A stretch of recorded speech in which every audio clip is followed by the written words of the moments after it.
What up, my people? Welcome to the Finance Rebel Show. I'm Kamari Ellis, your host. Listen, today we got a very, very exciting broadcast for y'all. But before we get into it, so I'm really happy that everybody's here. Do me a favor, you want to share this out. Tonight, we're going to be talking about a hidden secret industry that generates billions of dollars a year for a lot of folks.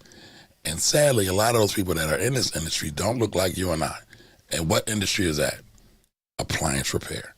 So tonight we're going to be talking about appliance repair. We got a special guest, Mr. Michael Sneed from Appliance Boot Camp. Appliance Boot Camp. This man has helped train over 1,500 folks to get into the appliance repair market.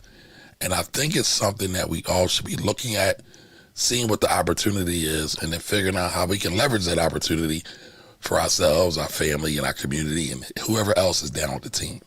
So without further ado, let me bring on Mr. Sneed so we can get this party started. What's up, sir? Hey, how you doing? Thanks for Mr. Sneed. Round of applause.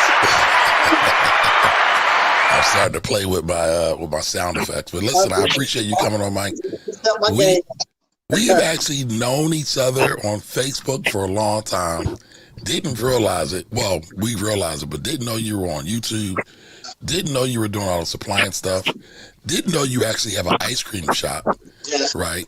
And so you're doing a lot of things, and you're moving and shaking out here, and you've helped over 1,500 people get into the appliance repair industry. I read somewhere that the appliance repair is over $4 billion, $4.7 billion marketplace. And before 2020, before COVID hit, appliance repair techs had been in decline. But once COVID hit, it's now on the uprise. So you were already positioned to do this before COVID hit. Am I correct? Correct. I've been doing this over 20 years. Okay. All right, so let's start from the top, man. Let's start from the top. How did you get into appliance? Do you love it, or do you just see it as an opportunity to make a lot of money? I love appliance repair. Didn't when I first got into it. When I was in college at North Carolina A&T, I had a job working at Sears as an appliance repairman. That was my job. I went out and I done the emergency calls and weekend calls. And my friends at that time and my roommates, they told me, they said, hey, man, you might as well just quit college. All you're going to ever do is repair appliances. And I said, man, once I graduate from college, I'm not going to never repair another appliance. Well, I graduated. I went to work at a company called Nortel and Data General and also Intel as an engineer. I was an engineer. And at that time, they had the dot-com burst. The dot-com burst came, and all the engineers and stuff, they were working for these dot-com companies and into the stuff that was dealing with internet and stuff. We lost our jobs.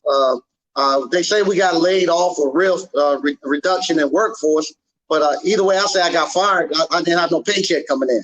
So here I am, just got married, just built a house, just had my son, and I'm without no work, and I'm broke, and I was without work for a whole year, and I was going to companies and saying, hey, let me work for free as an engineer, and hoping I could prove myself that maybe I could land a job afterwards. And I couldn't even work for free as an engineer, but I would come home and like I said, I just built a new house. It was a new subdivision. And I would talk to the skilled tradesmen and the plumbers, electricians, the HVACs. And they hadn't had a day off in 2 or 3 years, and they were cursing. Then I found out that they were making more money than I was making as an engineer. And so back in when I was in high school, I was one of the last of the generations where they had skilled trades in high school. We had residential wiring.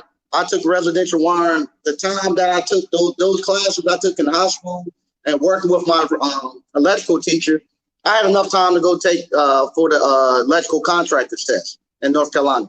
So I asked some of the builders if when I got my electrical contractor's license, where our houses from them, they said yes.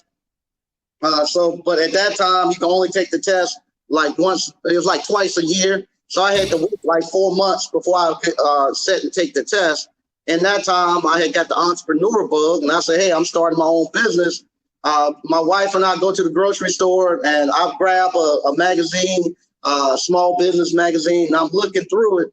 And at the very top of small businesses to start, the number one was a appliance repair business. And the light bulb went off. Now, here it is. I have been laid off for almost a year as an engineer, begging to work for free. Couldn't work for free. But every day, my neighbors and my friends were calling me to come fix their appliances. So I was working every day fixing appliances, but I just wasn't charging anybody. So then the light bulb went off. We left the grocery store. We went over to a place called, back then they had an Office Depot. I put out some flyers. We went out to a neighborhood, and I was sitting on the back of the truck, my wife and my son driving, and we went to a whole neighborhood. I just put flyers on people's doors, say, hey, I fix appliances. I get back home from doing that. I had enough messages on my voice message machine back then to make it throughout the whole week. And that's how I started going. And it just kept snowballing and snowballing. And here I am now. So here it is now, 20 years later, I'm still repairing appliances, and the best thing that ever happened to me. Nice. Now, let me get this straight. You started repairing appliances after you got laid off your IT job. By the way, I got laid off my IT job around the same time. I used to be a Microsoft certified engineer many years ago. I worked on some Intel stuff, worked on some, what was the other company you mentioned? Nortel. I worked on some Nortel stuff because they used to make switches and routers too. Yeah, switches, yeah. Yep. So it's a small, and like you said, .com bubble burst in like that 2001 range, then 9/11 hit, and then everything was downhill from that. So I totally feel your pain. But I know you said you worked at Sears, but were you ever formally trained how to fix appliances, or what, you just picked it up from shop classes and trades in high school? And obviously being an engineer, did you just naturally gravitate towards that, or did you ever do a formal training program? No, up until probably 6 or 7 years, maybe 8 years ago, there was no schools to teach appliance repair. You always had HVAC, plumbing, and electrical, but nobody taught appliance repair. And the way you learn, most people went to work at Sears, or they went to work at a mom and pop shop, and they just we call it throwing you out to the wolves.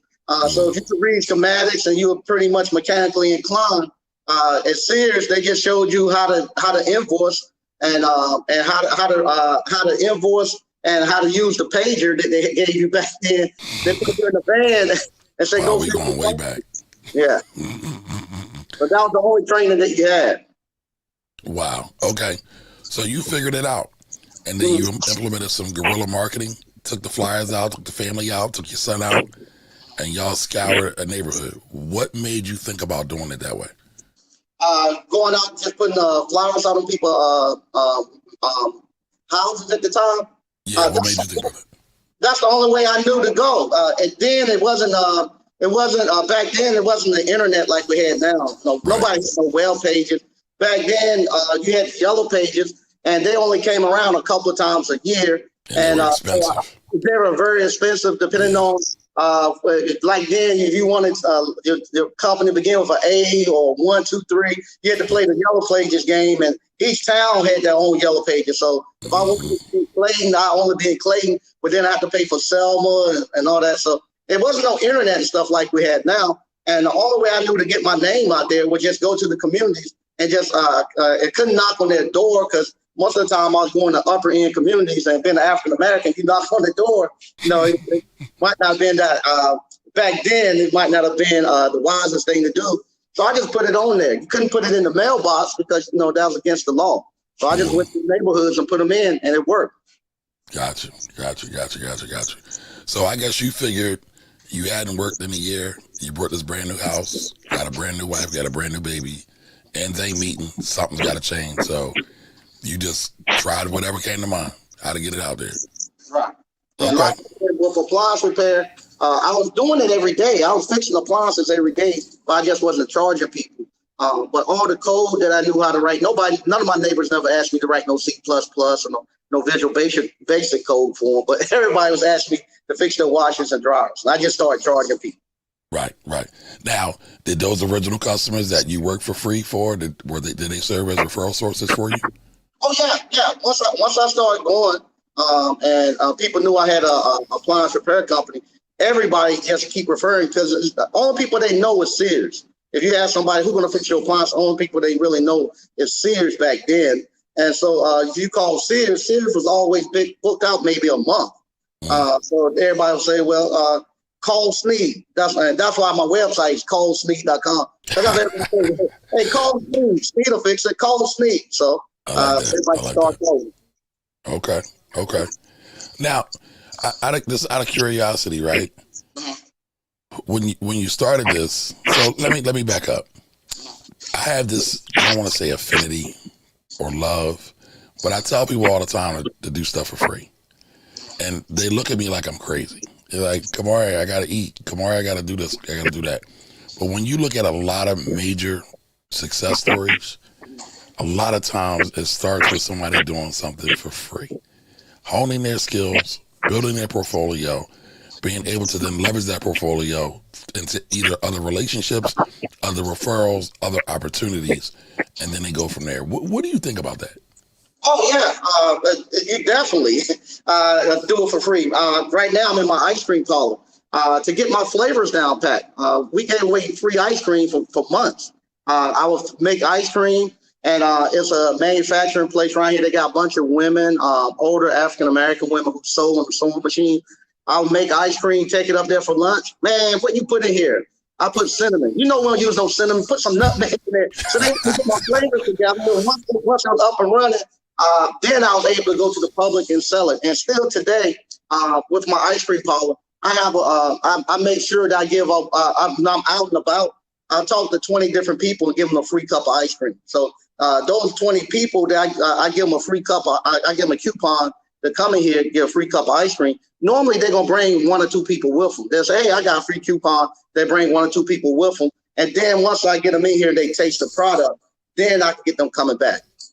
So I don't know what y'all are listening to. I don't know if y'all taking notes, but Mike just dropped a serious gem on y'all. The hardest thing in business is to get a customer. One of the most expensive things to get in business is a customer. Now, you might not realize it, but he just told you to give something away for free to get them in the business and to possibly bring a friend. That's leverage. If you want to be serious about winning in business, you got to think about what leverage you have. How can you best use it? How can you best take things to another level? And a lot of times free is the way to go. Yeah. Now again, you gotta be strategic, right? I'm not telling you to give away the whole shop or anything like that, but again, when you go to a lot of these malls or some of these strip malls, and there's always some kind of Asian buffet there, and what are they doing? They're giving away free chicken on a stick, I can't even think what it's called right now. On the toothpick, they're giving away on a toothpick. And why do they do that? Because they want you to taste it, and once you taste it, you might get convinced, you might get hooked, and then you go and you spend some money. So, if you haven't incorporated some form of free into your budget, I think you're missing out. I think you're missing out in a large way. But I didn't want to get sidetracked on that. But again, like I said, I'm fascinated by that, Mike. So you started giving out flyers, and we're going to come back to this ice cream shop too. But you started giving out flyers. Business started booming, right? Right. What happened next? Like everybody, I thought I knew business. I thought I was a businessman. Hey, I'm going out. I got a couple of trucks. I got a couple of employees. I think I know business, and I think I'm making money. And the business runs out there, and all of a sudden, because I didn't build the business correct and didn't have a great foundation, the business started to explode on me because I didn't have policies and procedures together. I didn't know anything about that. I didn't have a proper way of training my technicians and stuff. I wasn't actually checking in on the business. I thought after I started going, I took a year off, and all I was doing going to coffee shops and stuff, trying to learn how to play guitar all day instead of making I pretty. By the time I hit 30, I had pretty much retired. I got out the rat race, but I didn't know anything about business, anything. I didn't have a business mentor, and then luckily, by the grace of God, they asked me to come to. I went to a radio interview with some. It was like during the Black History Month. They try to get African American entrepreneurs to come on radio show hosts and talk about the business. Well, anyway, I was invited there, and one of the guys that were there, he owned a car dealership. He was an African American guy, owned a car dealership, and he was lucky. He started selling cars for a guy who mentored him, showed him business. I didn't know what I thought. I thought I was doing business. I didn't know what business was. So I go there, and I find out him and I went to the same college and university. So I think we got a connection. I'm trying to talk to the guy, and he kind of giving me the cold shoulder.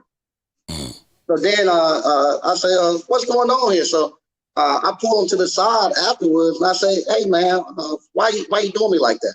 He said, you ain't no businessman. I said, what? He said, you ain't no businessman. I said, I am a businessman. What's on the balance sheet? What's on the income statement? Man, get out of here. You ain't no businessman. So what happened, didn't nobody had told me those things. No, I didn't know. I wasn't keeping up with my finances or anything. So that it embarrassed me. So then I went and got a book, Understanding Financial Statements and stuff, reading that. But let's not gloss over that. How did you feel on that moment? Oh, I felt small. I felt like I didn't know what I didn't know, for one. But then I felt embarrassed because I was wondering how many other people I had been around acting like I was a business owner and a businessman, and they knew I wasn't. And I just felt very small and minute. That it won't that out of ignorance. I guess it was ignorance. I just didn't know. Nobody had never taught me, and all the people that I knew, they thought I was businessmen. My whole community, and then I realized how far off we were. That we didn't have that in our community where we had mentors and stuff to bring us along. Towards what actual business work was. Right. Now, in that moment, do you feel like he said it in love and trying to help you to be better, or was he just cold with it? It was like, you ain't no businessman, get away from me. No, he challenged me. So,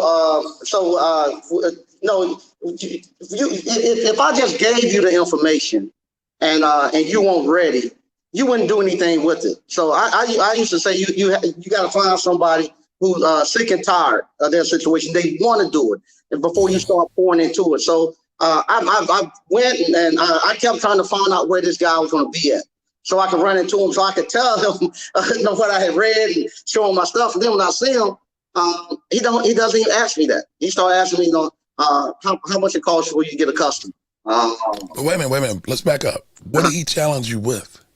Just asking me information that I didn't know as a business owner. So it wasn't like a formal challenge, like I challenge you to read this book, I challenge you to take this course. He was just challenging you in the moment to see what your skills were. Right. And he didn't say like, read this book and then come back to see me. No, he didn't. He went off. Okay, but you just said you started to kind of follow him around a little bit. Right. What made you do that? Because when you have a thirst for knowledge and you want to know, you want it. Because I saw him. I saw what he had. I saw the success that he had. I saw how he was when we was in meetings and stuff. When I saw him around meetings and stuff, how he could talk. He was talking because he knew what he was doing. He knew his numbers, and he was a real businessman. And I saw the stuff that he was able to do within the community. Like he started doing father and daughter dances. He started doing father and son picnics. He started doing stuff to build the community and stuff up. And I said, I want to do that. I want to be like what he's doing.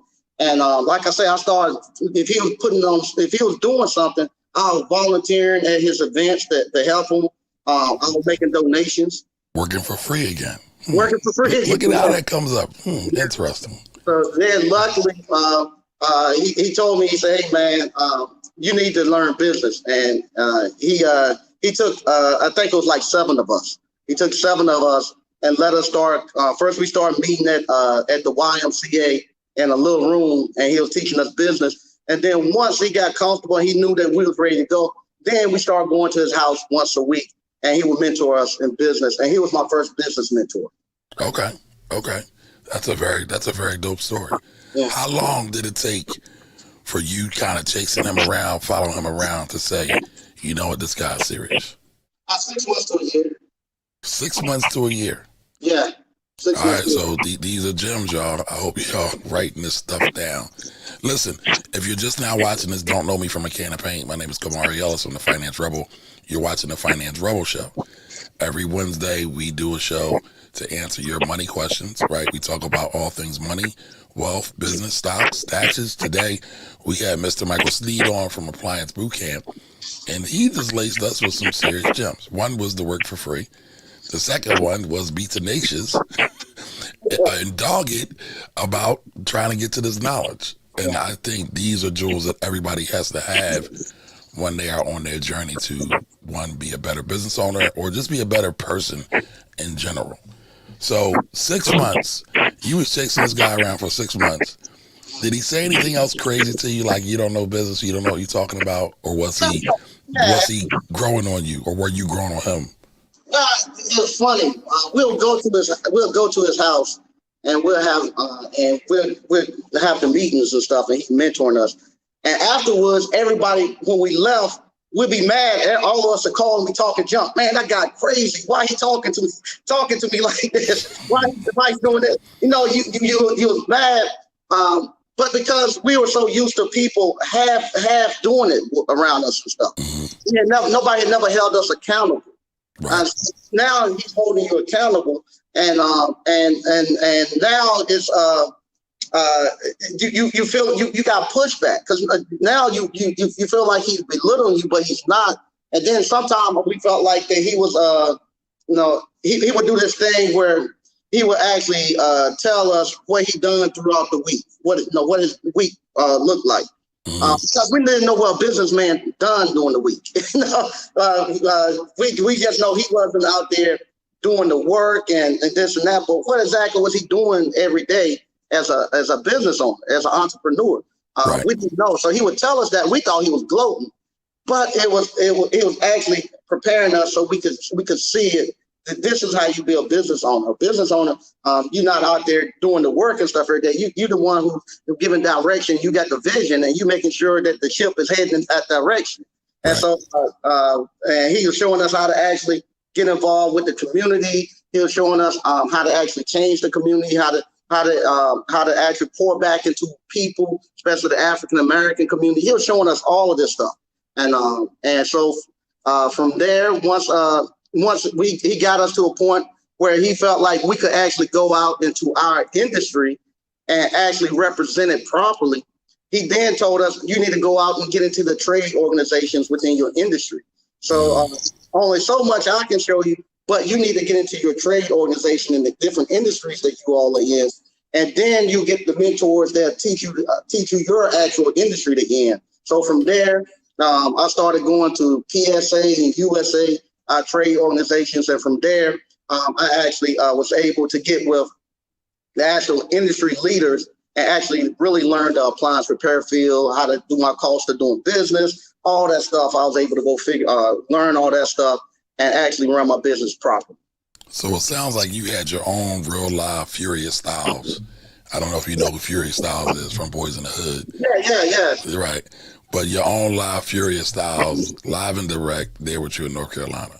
Mm-hmm. Yeah, so he gave y'all some of the basics after y'all passed the test, and then he told y'all to fly and go get into some of these industry organizations, broaden your knowledge, really get deep into your specialization. But again, he focused a lot on those numbers, those core business numbers, like what's the cost of customer and what's your balance sheet. So it sounds like you found a diamond in the rough. Yes. Okay. Now, was there anybody else in your community that was of the same stature or doing some of the same things? No. Not in African American community. Right. I don't know any of them, and even the ones that supposedly that we thought were business owners. After we got educated and got the knowledge, wisdom, and understanding, we realized they're not really business owners. They're not really business owners. So from there, I got in the industry, and then from there, I had two other my next two business mentors. I had two Indian guys. We went into business together, and they're Abdul and Ron. They're from India. Their families have been doing business together amongst each other. It's like 10, 15 families. Hold on, I'll go too far into Abdul and Rob. I want to go back just a little bit. Were your parents entrepreneurs at all? No. So are you the first entrepreneur in the family? I'm the first entrepreneur in the family.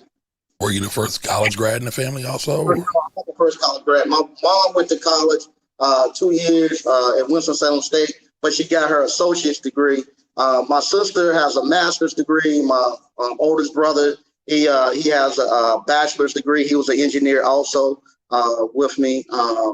College, everybody has been going to college. They always push college. Okay. College, but not so much entrepreneurship. No, not so much entrepreneurship, because entrepreneurship, we look at it as a bad thing. Because when you look at cartoons, you see Mickey Mouse out there in the factory just slaving, and you see this guy sitting up in the office, feet up on the table, smoking a cigar, the boss, and you look at him as being lazy and stuff. And the same thing, when your parents come home, my dad worked, they worked in the cotton mill at the Burlington Industries, making sweaters and stuff like that. So they have supervisor. Everybody come home talking about the supervisor lazy, don't want to do no work. So you never thought about entrepreneurship, never. Okay. And it just crossed my mind. Okay. All right. So I just want to take a quick minute to just acknowledge the family that's in the building. What's up to JT Coins? Gene Hammond, how are you? Robbie, how are you? Good to talk to you again, Robbie. Bianca, how are you? Hey, Bianca. Yeah. Yes, Robbie, Bourbon Chicken. Hey, Miss Edith, how you doing? All right, Miss Edith is checking in from the Facebook universe and the YouTube universe. Thank you. Listen, if y'all haven't done so yet, please like, share, and comment. Also, subscribe to the YouTube channel when you get an opportunity. We are trying to break the algorithms, y'all, and get it going our way. All right, Miss Edith, okay, peace. Oh, look at this. Superstars in the building. Erica Williams says great information. So look at the cosign. Erica, by the way, I don't know if you saw this. I just want to publicly acknowledge you. Thank you. You drove a lot of people to my channel. And 2 days ago, I had my most successful video launch ever, like 14K. I know that's probably small fries to Erica, but I was like, wow, this just came out of nowhere. And it's just like all happening at the same time. But again, thank you. Super gratitude to you. Hey, Cherie, how you doing? Good evening to you as well. Check out the 10K project that Cherie runs over there. She's doing great stuff. All right, so no background with any business. Most folks believe in education, but going to school, getting a good job, a good, safe job. I mean, I get that. But you went a different route. Now, we already went through all the backstory. Let's get to this opportunity that you took advantage of with Rob and Abdul. How did that happen? Well, at that time, I'm running business. I'm running a business, and Ron and Abdul. Abdul, I used to go fix a lot of his rental property and stuff. But I thought he was just a regular guy that had one or two rental properties. And so he asked me one day, would I be interested in going into business with them? They were trying to buy a Sears outlet center from one of my friends, and the deal didn't go through. So he asked me, would I be willing to go into business with him? And I was like, doing what? He said, selling appliances. I was like, where are we going to sell them at? So he said, I got a building that I need to put a business in, and said, if you'll do it, help me get it up and running. We'll work out a split. And then if you don't want to keep doing it, we can sell it after a couple of years. So I'm thinking that he just had some little small building on the side of the road, somewhere. So he asked me to meet him one day if I wanted to see it. And I said, okay. So I go up there, and we go up to the Walmart in Clayton. And I say, okay, I thought we just meeting there to go somewhere else. So he take me over to the art parcels over there at Walmart. And he showed me the art parcels, and what happened, they go around and they had bought the shopping center. It went into bankruptcy. They had bought the shopping center, and they needed to put businesses in there to get it up and running, to get people to start coming back, so they could rebuild the shopping center. So he said, hey, we're going to put a business in here, and if you can put the appliance repair business, used appliance and furniture business in here, help us get going, then we'll go. Because what happened on some of those contracts with some of those big stores, those anchor stores, they don't have to pay rent unless they have so many of those art parcels are actually rented out. So they'll say, okay, we'll build this shopping center for you, but we're going to build all these little art parcels that's around it. You're responsible for renting them out. If it fall below 80% or whatever, we ain't got to pay no rent. So what they would do, they'll go buy it, and they're just put their kids and family and stuff and businesses there to make them start back paying rent and to build the place back up. So with that, I got to see that group economics, and I got to see how they done with their sons. They had their kids, people in their group. They had two guys. They just graduated from college, and the two guys couldn't go work in corporate America until they came together and started a business and got that business up and running before they could go work. And I remember going there, talking to the two guys, and they were just mad because they didn't want to be there. They wanted to get to work in corporate America. And I remember every Saturday, it'd be like 10, 15 of them coming around. And like we go around coaching our kids some basketball and stuff. They'll come around in minivans and go look at all their different businesses. And I remember their business right next door to mine. And you could hear them hollering at those kids, man, telling them, no, just like we do with basketball and stuff, getting those guys up and running. And those guys got that business up and running. And I was telling them, I was telling my friends, I said, man, we in trouble. And I said, these guys are kicking our butts. And I said, we got to start doing something to try to compete with them. And that's when I started going on Facebook and trying to get African American people to come into entrepreneurship. Say, hey man, we don't know it, but they're kicking our butts around here. Wait a minute. What do you mean they're kicking our butts? In what way? Well, what do you feel? And you're talking specifically about Indians that are in this country, right? Not just I saw those Indians, and these Indians are not the ones who are really doing it. The ones over in Morrisville, North Carolina, RTD are the ones, and Apex and Cary, they really doing it. The ones that Ron and Abdul was the lower level ones. So what happened, they would come around every Saturday, and when I'm in the store, they'll come, we'll go over the books and all that stuff, and they'll keep going. So I asked him, I said, hey, what y'all doing? He said, we go look at all our different businesses and stuff on the weekend. We ride around. I said, I'm going to ride with y'all next Saturday. He said, okay. I rode with them all day. We went all around Wake County, Johnston County, and we did not get to all their businesses. What kind of businesses do they have? They had food line, shopping centers. They had medical parks. We go to downtown Southeast Raleigh, and Abdul say, we own this right here. He stick his hand out the window, and we drive about 3 blocks.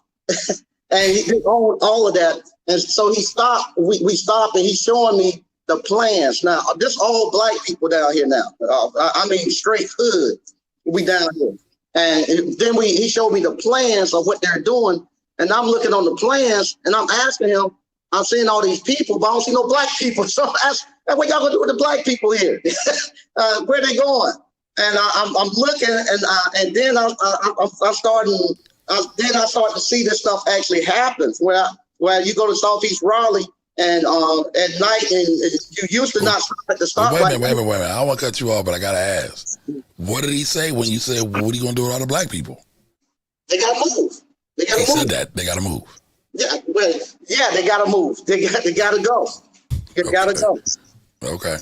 And I'm guessing, what's the time frame? What time frame we talking about here? What year? Yes. This was about maybe 12 years ago. So we talking 2010, 2009, 2008. Right. Had the Great Recession, had the market crash already occurred, or before or after that?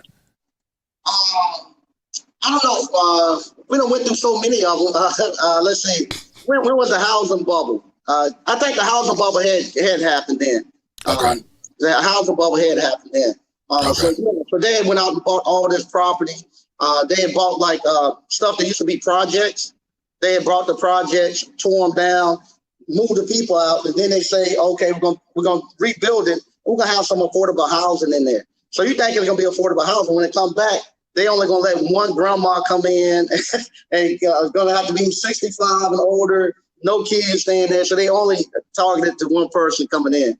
The city started doing stuff like going out to the different people and saying, okay, if I come there and your house roof is not up to par, they have the inspectors go look at that roof.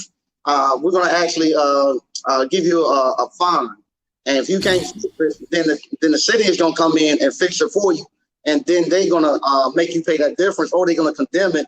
And you got to pay the town $10,000 at that time for them to condemn your house. So then you had people who didn't want to owe $10,000, where then people start going in and buying the house for $3,000 and $5,000. And so these are your friends, Abdul and Rob. They were part of the group that were buying homes. Yeah, they're doing that. They're buying the shopping centers that went bankrupt. What else they're doing? Now, are they buying this just between themselves, or do they have help from other family members? No, it's about 10 to 15 of them, a whole family. And then also their family back in India.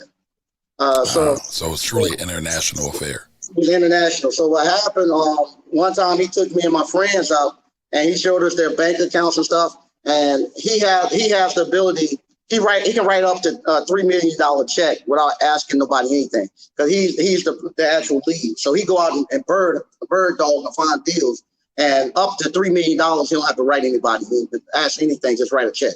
So when you're seeing all this happen, like, what's going through your mind? Man, I'm crushed. Because I'm looking, and everybody listen to Dr. Claude Anderson and this and that. And, they telling you, you only got a certain amount of years here before you be a permanent underclass. You're not going to make it out. I was crushed. And I went then trying to ring the alarm, telling my friends and stuff, hey man, we got to come together and we got to learn entrepreneurship, because our kids and grandkids is not going to be able to make it competing against these guys and their kids and grandkids. And trying to get my friends to actually come on and learn how to do group economics with me. That was hard. That was hard. Going to them and trying to get them to even just come and look and see what these guys was doing. It was hard. Because were you able to get any of them to go along? Well, that's what happened. I kept begging them to just ride with us one time. So every Saturday we'll sit there and wait, and nobody will show up. So then finally, I just told them, man, please let's just meet for 30 minutes. So Abdul met with us, and he took us around. He took us to a shopping center. They had just bought a Food Line shopping center. They bought an athletic park.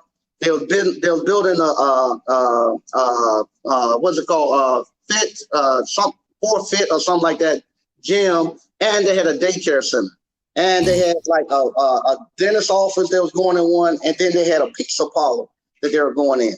So we stopped there at that Food Line shopping center, and he there with me and my friends, and that's when he showed us the $3 million that he can write anytime. And wait a minute, he showed it to not just you, but you and your friends that he don't even know? Yeah, he showed all of us. So why was he so trusting of y'all?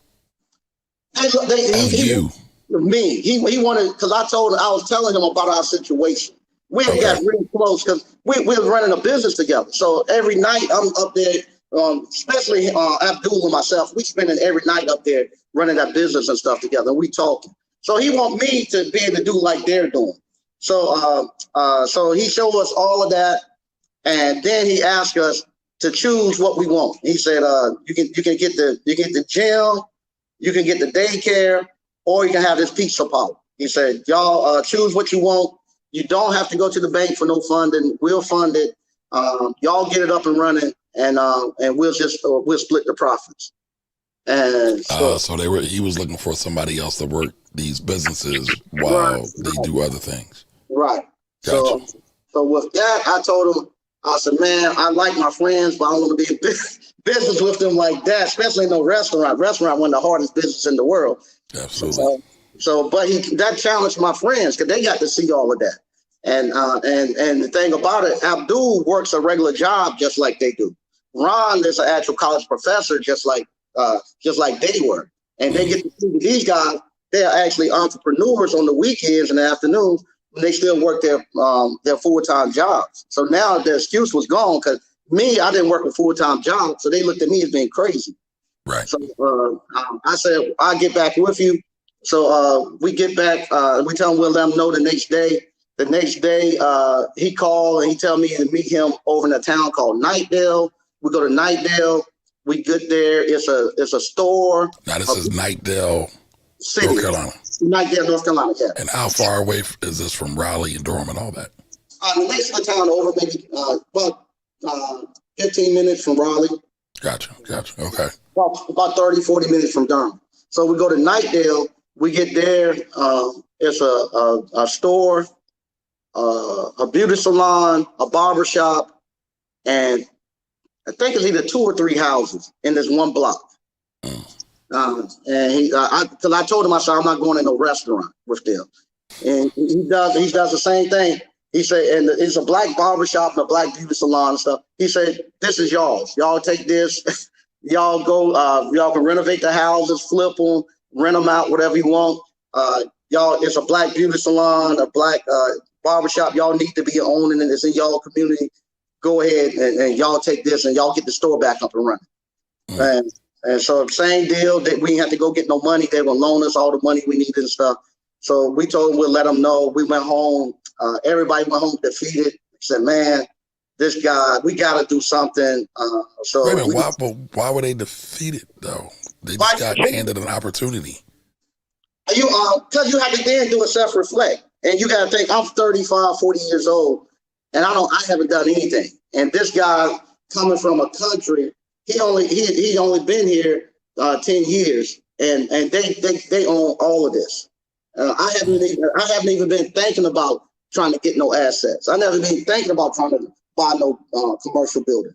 I've been thinking about just trying to play basketball, just trying to get to the DR, all that stuff's running through your head. We ain't gonna talk about that. Yeah.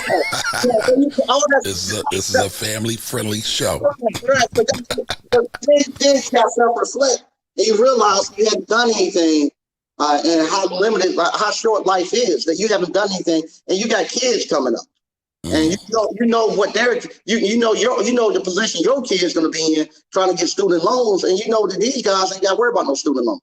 And then that's the other thing too. They built a civic center. This is the thing that really killed me. They built a civic center in Morrisville, and I remember he brought the actual 3D thing in.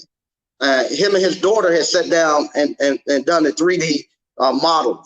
So I'm thinking, I said, damn, no, he here with his daughter at night. I'm trying to do math problems. And they working on a 3D model of a civic center, where you pull the top off, you can see the stages and stuff. And I got pictures on Facebook where they had built it. That's what he's doing with his kids. So you're talking about a renderance. Right. Yeah. So they doing that at night. And then what hurt me so bad, I said, what y'all gonna do with it? He said, well, we won't make no money off of it, but my daughter and grandkids, they'll get money off of it.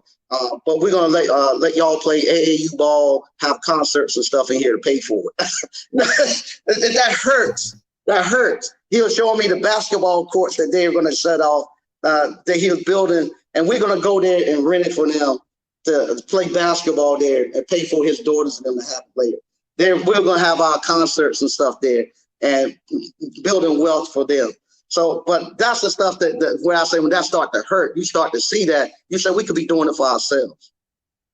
So he told you, we black folks could be doing it for ourselves, and then begin to show you how you could do it, and that inspired you. He never told me that. He never told me that black folks be doing it. I said that we should be doing it for ourselves. But he'll just show me what they're doing. He'll show me what they're doing. Okay. All right, so you're doing all this, and you're running your business at night. You're learning, running your business during the day, doing all this other stuff. You got the other business with Abdul and Rob.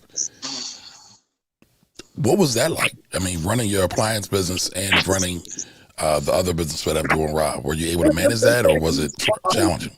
Yeah, my appliance business at that time, I had it pretty much on autopilot. I only had to work in it maybe about 2 or 3 hours a day at the most. I started at like 6:30 in the morning. By 10 o'clock, I was done with my appliance repair business until the next day. So was that because you were fixing everything that you had, or you had other people working for you? I had subs. I had other people working. Everything was pretty much automated. My customers would go online and schedule. The subs were ordering the parts. It was just pretty much all automated. So all I'm doing is just all I've really done was just done the invoicing and made sure that the parts got to the customers. That's it. And this is, again, like 2008 and all that, right? Right. 2008 until today. I still do the same thing today. Yeah. Well, again, I was going to ask because, automation is all the rave now, but back then, not so much. So what made you move that way? What made me move into the automation? And getting systems and subs. Going to the actual trade organization. When I went to Appliance, then you get to see people who really running this thing, people who've been doing it for generation after generation. And from there, you can pick off little stuff that everybody's doing and incorporate it. Not like I say, I was an engineer. I knew how to write code and all that. So that automation stuff was easy because that's what I've done. I was an automation engineer and a test engineer. So I just implemented that into my business. Gotcha. No, but I think that's important to touch on because a lot of times, like you said, we'll get in these businesses, we'll get stuck in our own little silos, and we won't learn, we won't grow, we won't expand. So I think that's very important to gloss over, not to gloss over. All right, so you started working with Rob and Abdul. You got your own thing going. What happened next? Did you wind up doing something? Did you take over the barbershop? Did you take over the hair salon? No, I got back with him and I told him, I said, we don't want to be in debt to you all. I said, but we want to know what you all are doing. So I said, instead of you getting us in debt that owe you all this money, how about you just show us how y'all actually do y'all group? And from there, he mentored us for about 6 months, where he gave us their bylaws and all that. And we met every week for maybe probably longer than that, maybe about 8 months, 8 or 9 months. We met every day and went over their bylaws.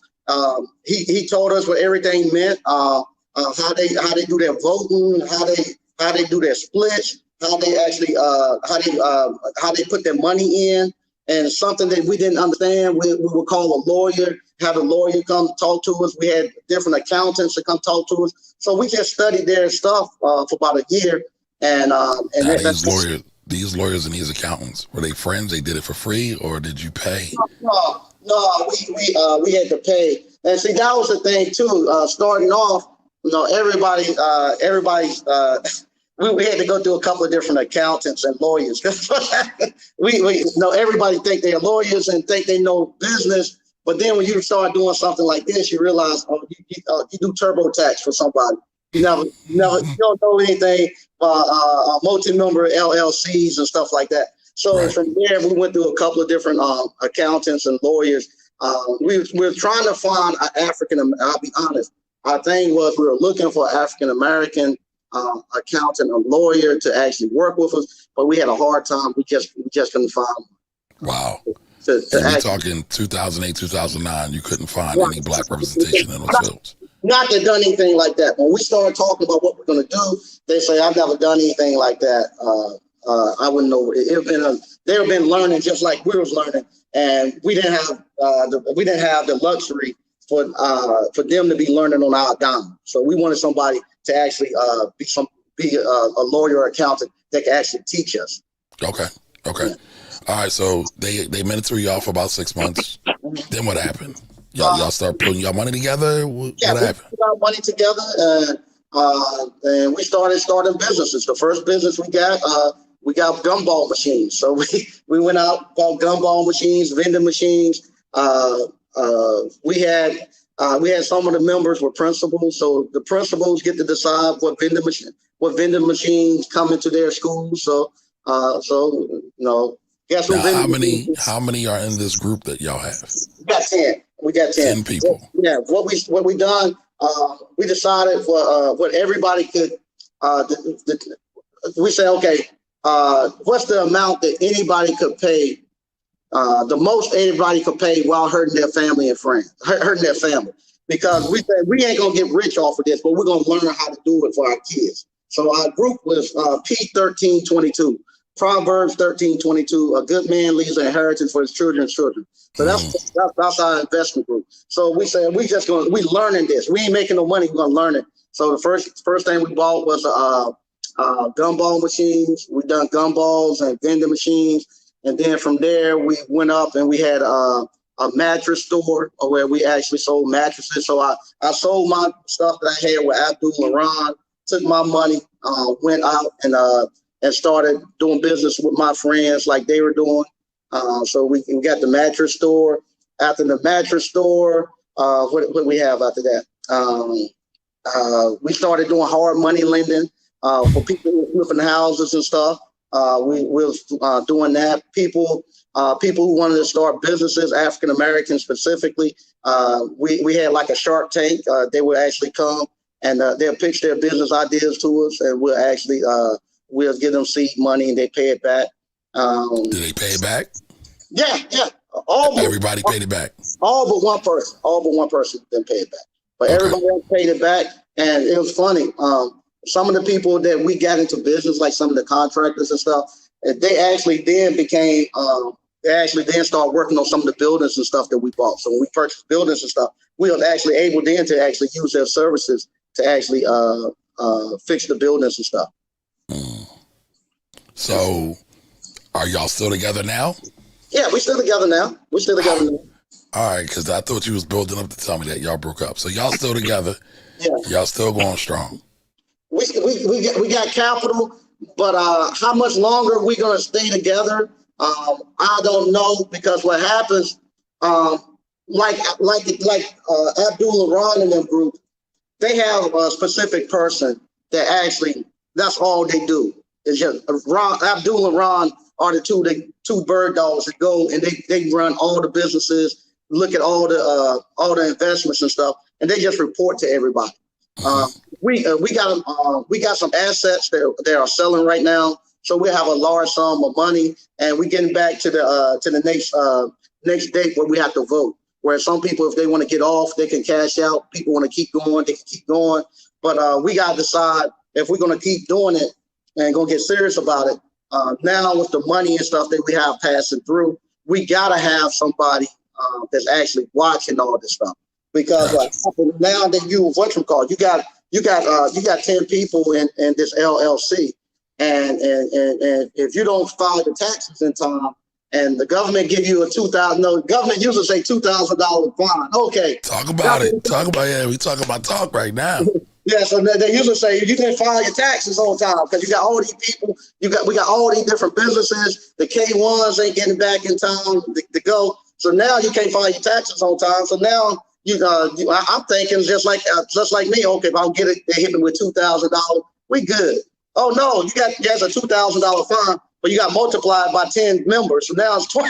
Now you got something with 2,000, now 20,000. Let's not talk about the interest. Yeah, the interest and all. So now we know. But wait a minute. So y'all got 10 people.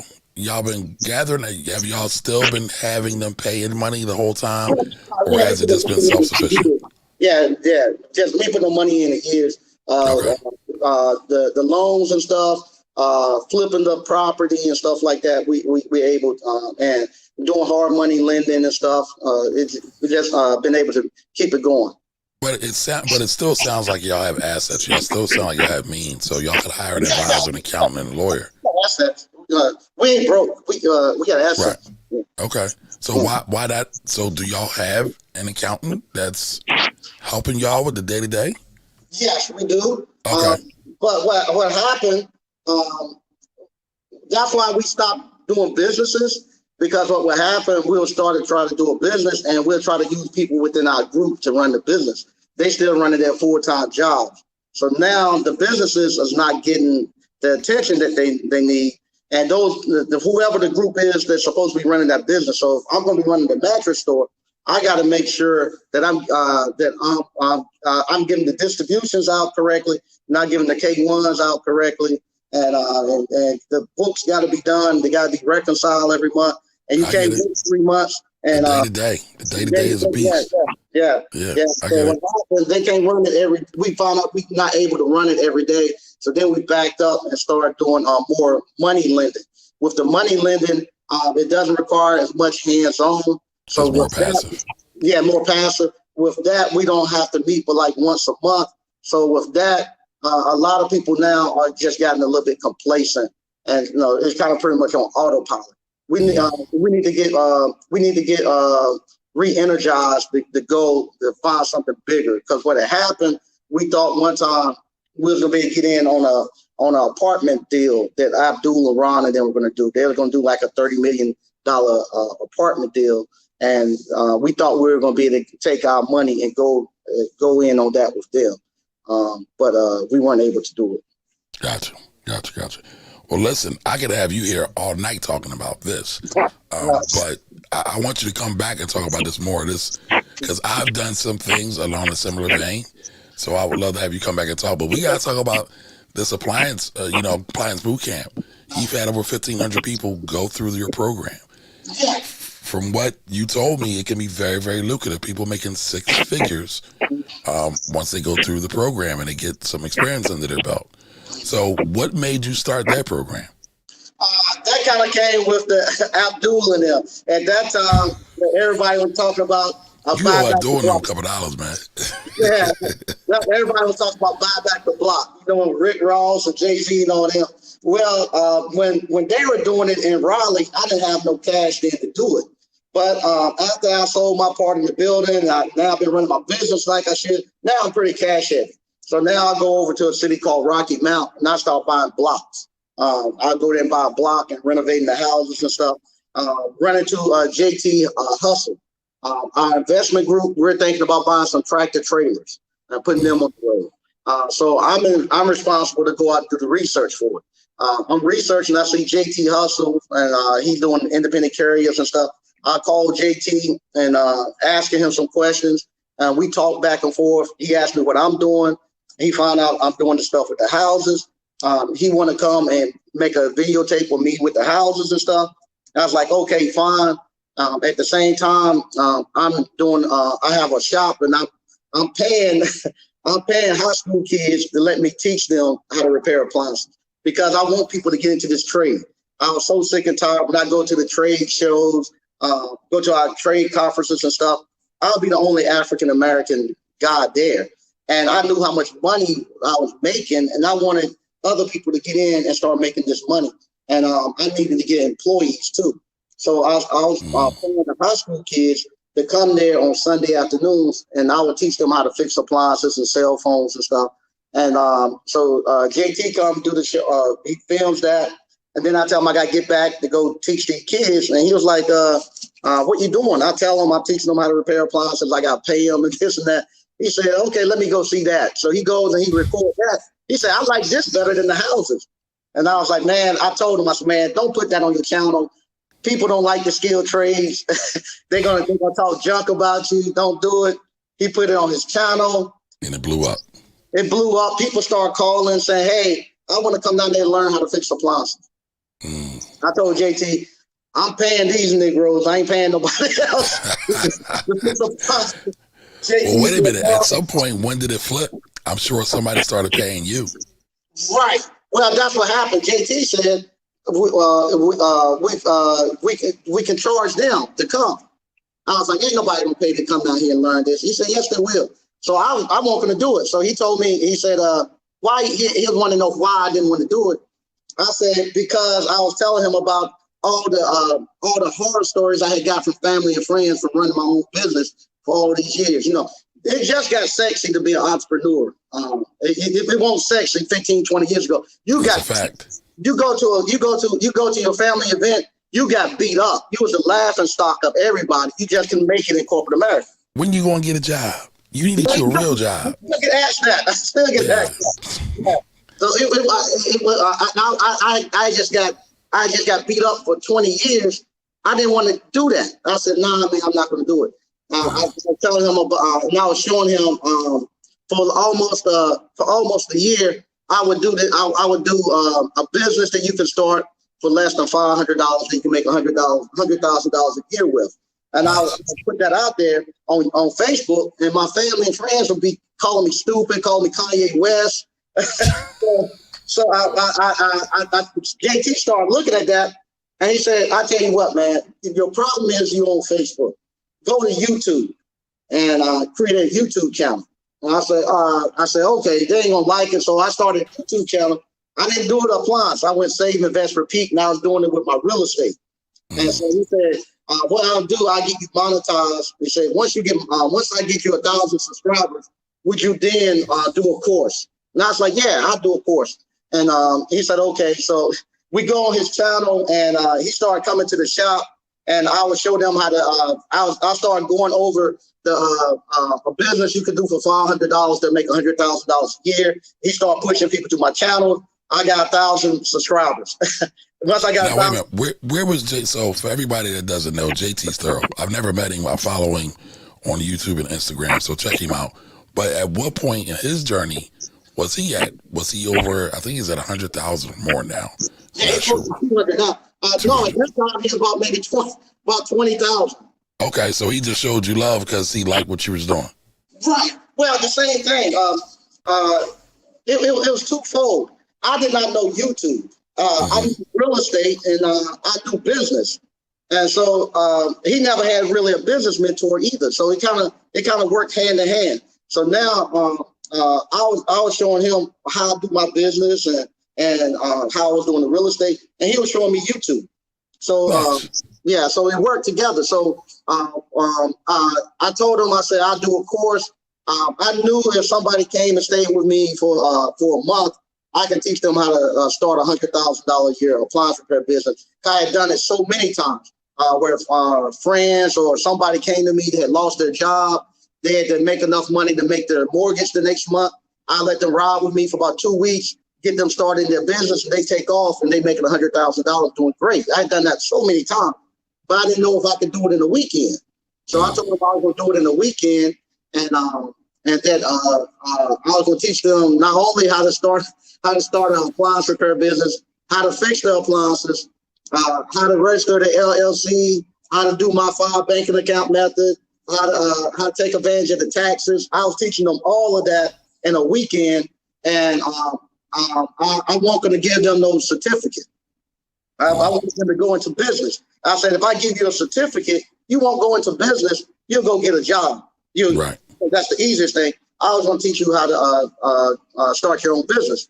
So we put it together, and as soon as we put it out there, we had the courses were selling we were going to sell them for $500, and we put it out there, and so many people came in buying those courses. The banks locked up our bank accounts. They thought we were doing credit card scams. Yeah, I see that. I got a homegirl going through something crazy like that, and she wasn't even selling crazy courses like that. But I've seen PayPal shut down accounts. I've seen Stripe shut down some stuff. So yeah, I can believe it. I can believe it. Wells Fargo locked my accounts. They saw all these $500 coming in. They said, you're doing some credit card scheme. So and back then nobody knew anything about YouTube to sell courses. So you go into the bank trying to explain that. So anyway, we put it together, and I'll never forget the night before the course, I was thinking maybe it was just gonna be some local people from North Carolina coming up and this and that. So I have it in my little small repair shop. The night before, JT and I are there. We're putting it together. This guy come in, guy named Juan, the first guy that I met from the course. He come in, and he's peeping around the corner and stuff because he's coming from out of Detroit, and all his family and friends. I told him, man, they're gonna rob you when you get up there. So he's peeping in. He asking, "Oh, we're gonna rob?" And he want to know how many people inside. So we said, "No, man, come on in." So he come on in. We sat down, we talking, and he said, "Man," he said, I'm glad y'all guys are the same in person that y'all I've been seeing on camera. Everybody been telling me y'all gonna rob me when I get down here." He was like, "Nah, man." So I said, "Where you from?" He said, "I'm from Detroit." I said, "Michigan?" He said, "Yeah." My heart dropped because now I said, "Damn, this guy done flew all the way from Detroit, Michigan here, and I gotta teach him everything in 2 days." That was just Saturday and Sunday. I gotta teach them everything in 2 days, how to start a business, how to run it, and get up and going, everything. And these guys had never worked on appliances and stuff before. So I went home that night. I couldn't even sleep. JT called me, I don't know how many times. "Sneed, we gotta give them a certificate, man. We gotta give them something." I said, "No, man, I want them. The certificate is going to be the money. I'm not going to give them no certificate." So JT was scared. He wanted to give him a certificate. I get there, and I got all these. The first couple of courses we had were grown men that had been working in factories, working in the auto factories and stuff. So they knew how to work with tools and stuff. And there's like 45, 50 years old. Their kids are getting ready to go to college. They're getting ready to get close to retirement. And all they wanted to do was make an extra $500 per week. If I can make an extra $500 per week, I'm good. I remember we sitting there when they this close to me. Now you telling me I can make an extra $500 a week doing this? Yeah, you can. Now if you lying, I know where you at. I'm coming back up here. No, gotta love our people. Gotta love our people. Yeah. So we do the course. They leave. I don't hear anything from nobody for about a week or two. JT and I are sitting around. We still making videos and stuff. And all of a sudden, I get a phone call from Juan, and he's working on the dishwasher. And he asked me, "Hey, how to fix something?" I'm telling him how to fix it. So then I asked him, I said, "How's it going?" He said, "It's going pretty good." I said, "Were you able to make? Are you able to make that extra $500?" He said, "Yeah." He said, "I'm doing it. It's pretty easy." I said, "You doing it per week?" "No, per day." So now he's making extra $500 per day. And I was like, "Have you talked to anybody else in the class?" He was like, "Yeah." "How they doing?" "Everybody doing pretty good. Everybody doing about the same." But I hadn't started an appliance repair business from scratch in over 20 years. So some of the stuff with the warranty companies and some of the insurance for people just coming on had changed a little bit. So they just told me, "Hey, yeah, this right here, you need to." They made me do this because I was new. So I made those changes. I told JT, "We got it, man. It worked." So from there, that first class, how many was in that first class? We had 15 or either 20 in that first class. So 15 in that first class were able to pay you $500 and then develop a trade that paid them $500 probably per service call, but you said $500 on a weekend, right? That's what some of the guys wanted. Right. So and now you've done over 1,500 of those. So from 15 to 1,500. Right. Yeah, it was funny. Salutes. Like I said, they came after that class. We had another class, and what's it called? Juan, he works in the actual automotive field. So he goes back to work, and he's been there 20, 30 years. He's talking about quitting. He said, "Hey," he called me. He said, "Hey, man, I'm going to go to work, and I'm not going to make $200 today. I got these third-party warranty companies calling me, so they're going to give me $200 just to go out there and do one call, and I'll be done in an hour. I'm not going to work. I'm going to quit." So I'm telling him, "Man, don't quit your job. You've been there 20, 30 years. You're almost at retirement. Seal that bag and then quit." So you now, wanting to wait for that pension money. Right. So now he has another guy, his manager. His manager named Paul comes. He signed up for the class. he want to know what we done to brainwash Juan, make him want to quit his job. So wait a minute. Let's not gloss over that. So, because I just caught that myself. So Juan's manager at his job, his 9-to-5 job, signs up, comes down to North Carolina. So he's from Michigan, Detroit, D-Town, coming down to North Carolina to do the class. And he thought y'all gave Juan some drugs or tricked Juan or did something crazy to him. Y'all a cult. He probably thought y'all was a cult. Yep. So he comes down, want to know what's going on. And he take the class, and we trying to tell Juan not to quit, this, that. So anyway, after that class, they go back. I do another class. The next class come. Is Juan, Carl, his manager again. And now the lead technician and the lead plant technician is okay. Because he want to know what in the world going on. Because now not only Juan want to quit his job, but now Carl want to quit. So now I'm telling both of them not to quit. Brian, the lead technician, very smart guy, man. He showed me some stuff, like they brought me equipment that they use, like in the auto field, to like pinch wires and stuff. So very smart guy. He comes and he goes back, and his wife now his wife complaining, saying, "What y'all do to my husband?" He sits down in his basement all day just looking at business videos and talking about he's going to quit his job. And all he's doing is looking at these videos with you and JT Hustles and talking about entrepreneurship, and don't want to go back to work. So now we got these classes coming where they're seeing these guys come in, and they're seeing them making $700, $1,000 a day repairing appliances. And now we got a problem, because now everybody expect me to be able to make them quit their job. So now people are quitting their jobs when they come into the door. So now when I'm there and I'm waiting for new people to come in, I can see it in their face. When they walk in, I say, "Damn, he's gonna quit his job." I ask him, "Where you from, man?" I'm from Seattle, Washington. Yeah. Where you work? Well, I quit yesterday, coming down here. Oh my God. So now we got people. So are you still running this program? Oh yeah, I'm still running.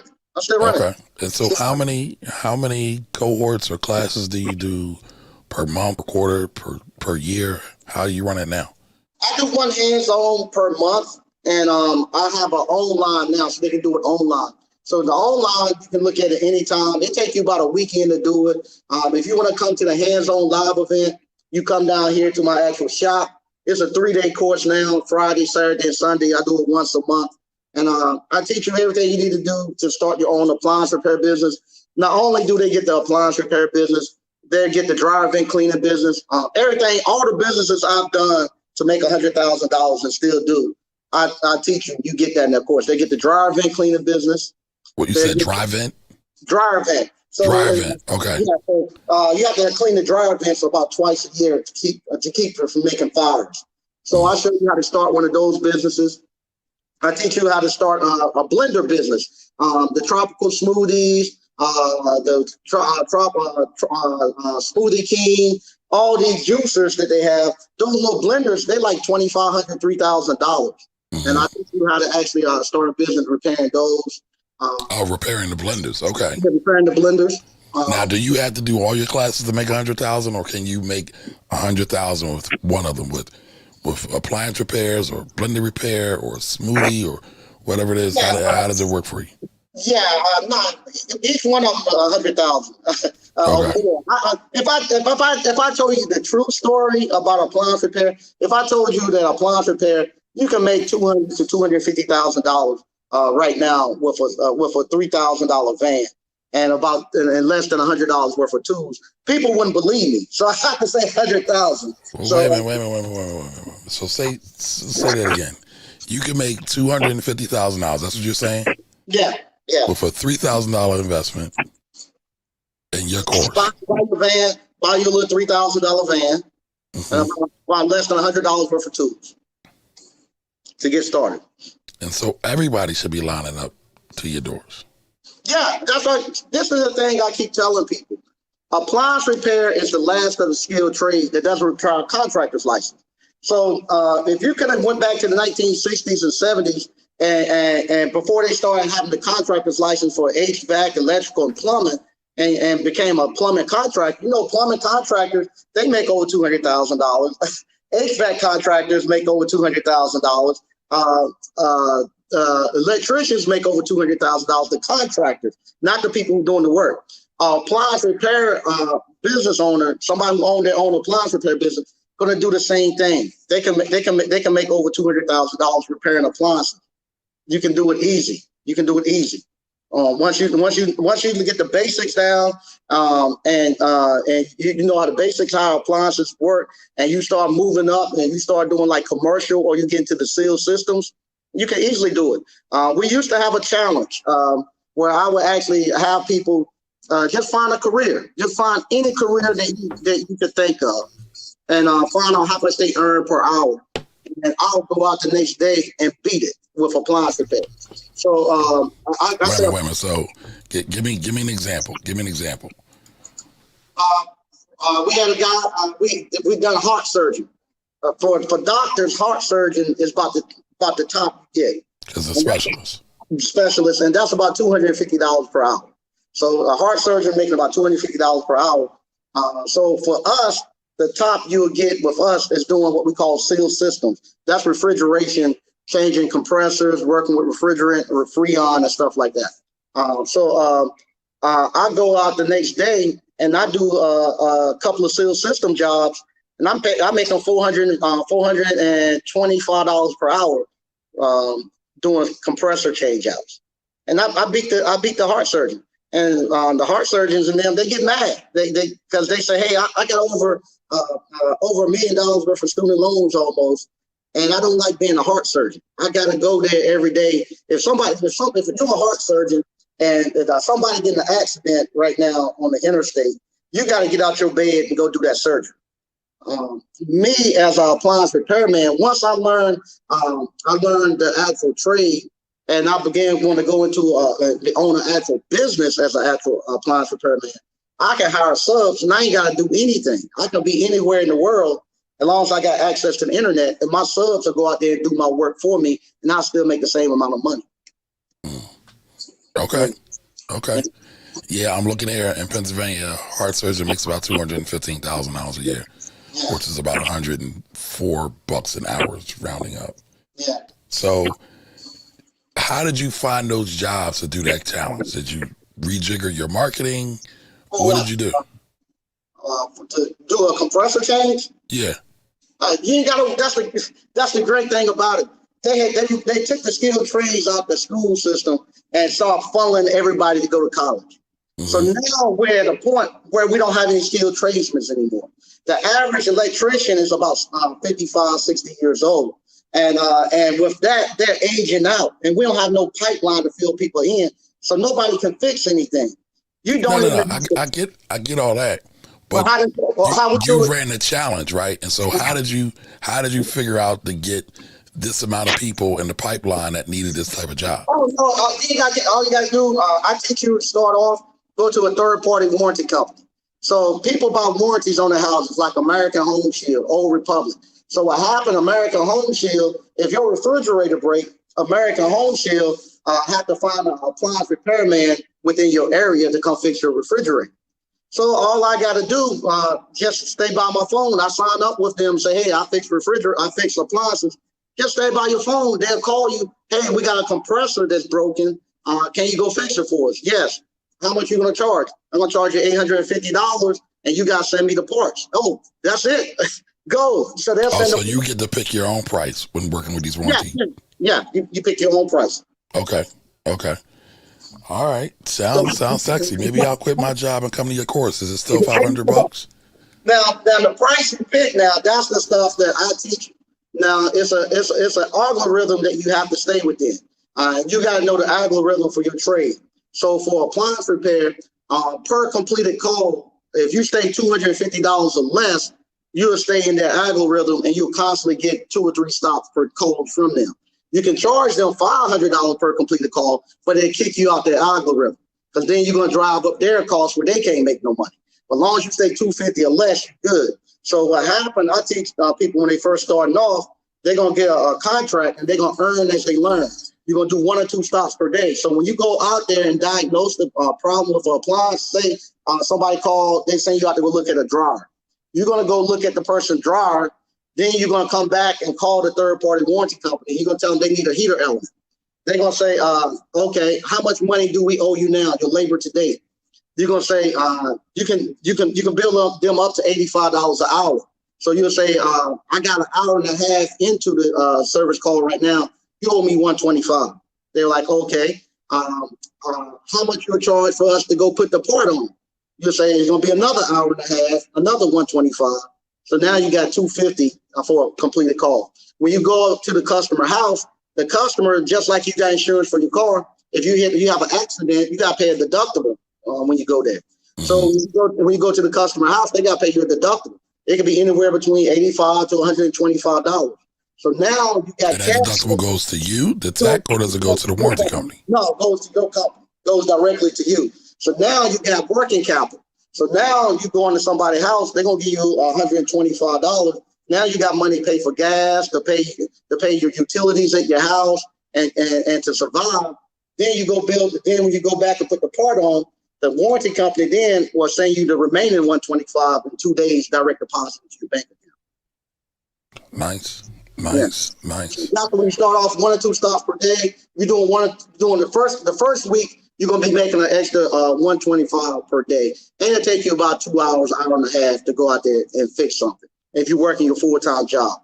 The next week, now that you have went there and ordered parts, the next week you're gonna go out there, you're gonna be putting the part on, and you're gonna be doing the diagnosis of another one at the same time. So now you're gonna have 2 stops. So now you're gonna be making $250 per day in about 3 to 4 hours working part-time. And that's how you, and I teach you then how to save up your money till you got 3 to 6 months of working, 3 to 6 months of expenses saved up into your owner's pay account. And then that's when I want you to walk away from your job. I don't want you to walk away until then.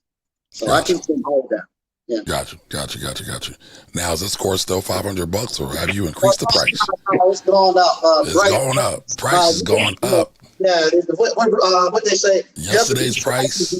Today's prices. That's a Fat Joe special right there. Yeah. Now, in order for you to get the online is $1,700 to get the online. If you want to come to the hands-on live event, it's $3,000. And I'm going to teach you how to make you'll make your money back in less than 2 months. You have your money back, and you're not getting a job. You have an actual business that's running. So if you look at any YouTubes right now with especially with African American people with appliance repair and stuff, they came through appliance boot camp and got going. Nice. And yeah, so you out here making thousandaires and potentially millionaires. I got several verified millionaires that have came through the course. I got several. Nice. That's verifiable. There are millionaires that have came through the course. Nice. How does that make you feel? Oh man, it makes me feel. It feels real good because what you go through in life, you don't never see the bigger picture. So all that stuff with my family and friends picking at me all the time, me losing my job, even the employees that I had.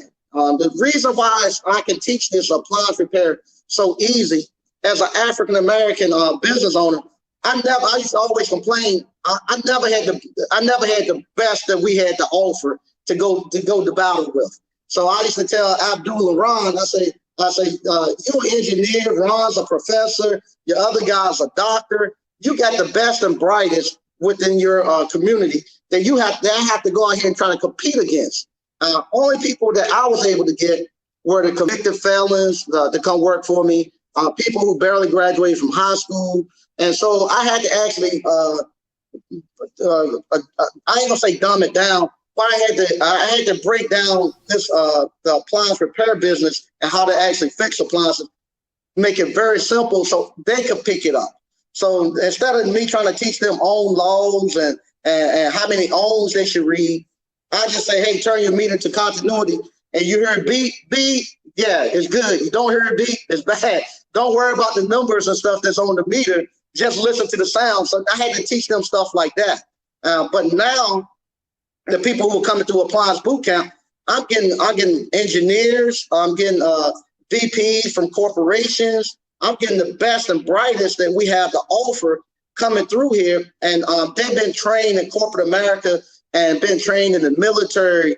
And with all these skills to actually to be VPs and to run stuff in corporate America, but they never had an outlet they could plug that thing into, all that training they had in corporate with running large divisions.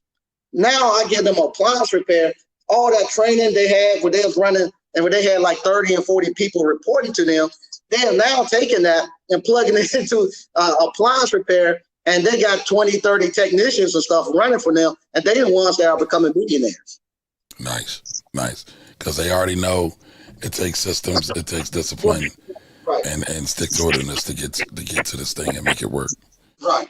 Okay. Well, do you have time to do some question and answer? I see there's a couple of questions in there. Okay. All right, but before we get too far, where can people find you, this course, this information at? They can go to appliancebootcamp.com or just go to type in Appliance Bootcamp on YouTube, and we'll pop up. Just Appliance Bootcamp. Okay. Now, are you and JT still partnering on this? No, right now I'm totally by myself with Appliance Bootcamp. We started off, we done joint ventures. I think of him and laugh. I say, okay, when we met, he was the YouTuber and I was doing the real estate. Now I'm doing YouTube and he's doing real estate. Right. We got a swap. But it's funny how life does it, right? So it's full circle. Yeah, we still great friends though. But he won. After I started doing more of the Appliance Bootcamp, he wanted to get more into the real estate. So we done joint ventures. So when we got to the next time, we was gonna have to do a joint venture. He decided he wanted to go more into real estate. So we came up with a buyout. I bought him out from what he had started, and we're still moving on. And he's doing great stuff. He's doing great stuff. But great, you know what I mean? There's so many gems in this story, and we'll definitely get to y'all questions in a second. But again, if you are familiar with JT Hustles, I think his name is now JT Automation, right? You can see his grind. Like he was doing deliveries in his van, and then now he's getting these nice spots. But what I love in all this, because oftentimes what the media portrays is, or what we see, is that some black brothers and sisters got together. They couldn't figure out how to make it work. They ain't friends no more. Somebody left with the money, but y'all was cool, right? Y'all did good business, and you know life is about progression. What's the saying? The only thing constant in life is change, right? And so you have to allow for that. But again, we don't see success stories like this. So thank you for sharing the story. Thank you. And I want to say this too. The reason why we were able to do that was the stuff I had done in the past. I knew when we got started, we had to have a joint venture agreement. So we knew before the money came, we knew what we were going to do. So a lot of times what people do, they'll put it together and don't think the money come. And then when the money comes, then everybody mad about the split. Right. They're like, whoa. Yeah. So we done like joint ventures for like 3 or 4 classes. And then we'll redo the deal, 3 or 4 classes, redo the deal. And then because at that time, it was mainly he was doing the marketing, I was doing the actual training. So it worked good. So it worked good because he had his thing he specialized in. I had the thing that I specialized in. Gotcha. All right, let's jump into these comments real quick. All right, so Cherie says, so proud of your success. All right, cool. All right, Nicole Tobias Cooks says, good information. Thank you. All right, amazing story. This is aspirational. Thanks. You have to own or you got to move. Yeah. I mean, that's so true in life. Yeah. All right, we got that right. North Carolina and in the Raleigh-Durham area, right? And surrounding counties. My actual school is in Selma, North Carolina. Now, how far is Selma from a Durham or Raleigh? From Raleigh, it's about 15, 20 minutes. From Okay. Durham, they're going to be about 45. They're just a little suburbs. We call it sleeper communities. People work in Raleigh and Durham, then they come to Selma, Clayton, Cary, the little surrounding areas and sleep. Gotcha. Gotcha. All right, so this is the one I wanted to get to. Jerry London says, is it best to get a major appliance certification? No, if you're looking for a job, I don't want to teach people to get jobs right now. Because what happens, how can I say this? I don't. Just say it. They're not gonna hire you. we were the masters of the skilled trades. After slavery, we mastered the skilled trades, and the unions and these state certifications and stuff that came into play to keep the slaves from actually beating people in the North. That's why they brought the unions in. So they actually got us out of the skilled trades because they didn't want you there. Frederick Douglass said it back during the slavery days. Learn a trade or starve. Most slaves bought their freedom through the skilled trades. So you go out and get a certification, but who's going to hire you?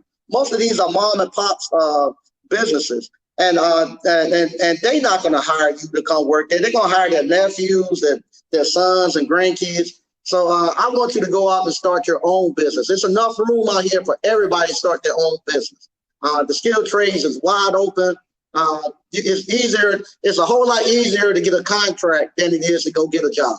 You go get a job, you're gonna have to go have a P test. They're gonna do a background check. They're gonna do all that stuff. To go get a contract, all they're gonna do you got the proper insurance.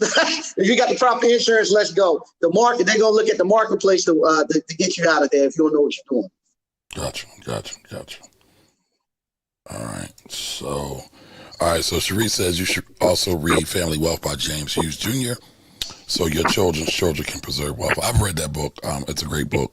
I'm trying to think of some gems from it, but I can't recall it. That means I probably need to go get back at it. But it was a good book. I remember it. Have you read that book? I know I haven't read that book. Okay.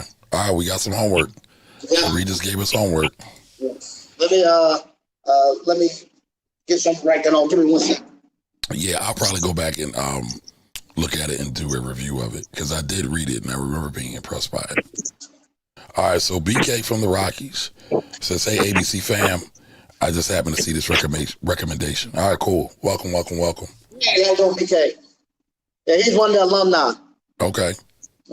So, yeah, I see your fam is showing up. All right, my apps is here. Yeah. What's up? How you doing? He's doing my apps. He's doing great up there he's up there in the Connecticut area. Nice. All right, so BK from the Rockies says, remember, every house or apartment or building has some sort of appliances that need repair at some point. Right. So I guess you say that to say that you could be marketing in some of these apartment buildings or these rental complexes that need help. Yeah. Or even, I guess, even some of the housing developments as well that aren't rentals, that are owners. Yeah, this is how much demand is in the appliance repair. You can just have you can just put a sign on your car, and at the stoplight, people will run you down to get your number to come repair appliances. I always tell this stories. We was in the Grand Cayman, Islands. I'm in the middle of the ocean, and some guy asked me, "So what do you do?" And I told him, I said, "I have an appliance repair business." And a lady swam from the middle of the ocean over where I was at and said, "You fix appliances?" I said, "Yes." She said, "Can you come fix my dishwasher? I can't find anybody to do it. I'll pay you. Please come over here now and fix my dishwasher." And I was going to do it with my wife, and they said, "Nah, we're on vacation. Don't do it." But in the middle of the ocean in the Grand Cayman Islands, I had a lady swim over and ask me to come fix her dishwasher. So you're on vacation, and I'm guessing y'all on some boats. Doing rich black people stuff. Lady, and I'm guessing this lady is not black, comes and swims over and says, "Can you come fix my dishwasher for me, Mr. Please, kind sir?" Yes, sir. I love it. Ain't nothing like being in demand, right? Yes. All right, got that. All right. Terry, the electrician, how are you? So salute to Uncle Mike. See, I told you got family. All right, LH says, sorry I came late. Don't worry about it, brother. You here. That's all that matters. I like to know if this is something you can do solo I graduated trade school as a carpenter, and I'm interested. Very much. You can do it solo. This is what make appliance repair so great. If you're an electrician or you're a plumber or HVAC, you're gonna be up under the house and you're gonna be up in the attic. When it's hot, you're gonna be out there in the 100-degree heat. When it's cold, you're gonna be in the sub-zeros outside the house fixing stuff. The appliances, you inside of the house where it's warm in the wintertime and cool in the summertime, and you're working on just small washers, dryers, refrigerators. They have wheels on them. They roll out. They're easy to work on. We have many women, young ladies, that come to appliance repair, and they work on it by themselves. So that's the other thing too. When I had my electrical contracting company, I had to have crews. I had to have 2 or 3 people go out there together and work. Appliance repair, you can just work by yourself. And you can do it late in years too. You have people doing it in their 70s and 80s. Wow. Wow. That's dope. That's dope. All right. Hey, Angela. Happy Wednesday to you and everyone. Thank you. All right, here we go. Angela says, I need to start a woman appliance business. Why not? The market's wide open. And listen, I know the market's wide open because I told Mike this either last week or week before. I was trying to get my stove fixed. Stove still not fixed. Wife looking at me crazy. But I got it fixed before. So now I'm just going to get a brand new stove. But the fact that I couldn't get anybody out to fix the stove lets you know that there's demand out here. There's a lot of demand out here. COVID has changed the game for everything and everybody. So get at it, Angela. Yeah, and also, Angela, if you hadn't already, go look at Solid Steps to Wealth, Miss Ward. She's on Erica's channel too. She's one of my alumni. She's a young lady who's really, really doing a whole lot in the appliance repair field. Follow her station and you can see her. Solid Steps to Wealth. Can somebody put that in the chat for me? Somebody type that in the chat for me. Solid Steps to Wealth. Yeah, because I saw Erica was on with another sister. I don't know if it was them. But that was her? Yeah, because I was thoroughly impressed. I'm like, because you don't see women a lot of times in these fields. You don't see sisters a lot of times in these fields. She was very poised and very confident, and so I believed her. So that says a lot. That says a lot. We got quite a few women alumni. Nice, dope. All right, JT Coin says JT Automation is a mover for real. Yes, he is. He's getting to it. He's definitely getting to it. All right, thank you. Solid Steps to Wealth. Solid Steps to Wealth. So where can we find that? Is that on YouTube? Google it? YouTube. On YouTube. Okay. All right. I'll definitely go sub that channel. Y'all go sub that channel too. Y'all know this show is all about us, right? So y'all know I believe in supporting us from the rooters to the tutor if they legit. We can't be supporting no fugazi people. There's enough of them out there. But the folks that really sow into our community, we got to show them love. And I'm going to try to do a better job of finding more of those too. All right, so BK from the Rocky says, solid. All right, yep. Thank you. Appreciate y'all. All right, so again, where can they find you, and what would you like to leave everybody with as your final comments today, Mike? Okay, I can be found on YouTube, Appliance Bootcamp. I go live every Monday and every Thursday at 8 o'clock. You love for you to come by and go to the channel, like, subscribe, and share the content.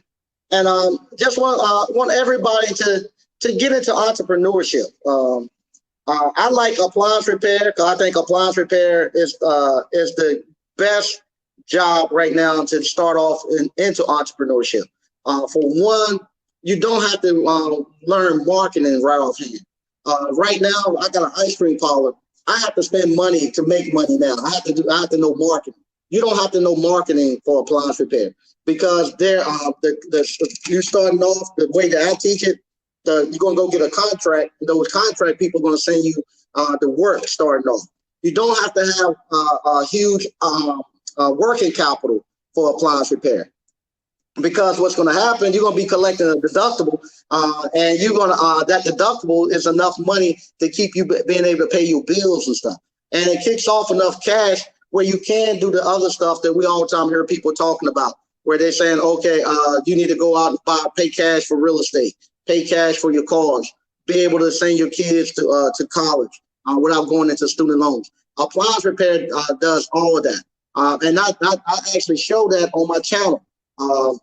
This building I'm in right now, I bought it for cash. Renovated it. I took just 2 young men off the street with my son, and we renovated it. Took it all the way down to the studs and back. We put the business in it. I showed you how to actually get the business up and running. Same thing with my kids going to college. I showed people if you hadn't saved up no money, you can say like this. My daughter last year, my youngest child getting ready to go to college. I done a series where I said I hadn't saved up any money. I just said I ain't saved no money up for her to go to college. I need to have money for my kid to go to college. Her senior year, she just graduated.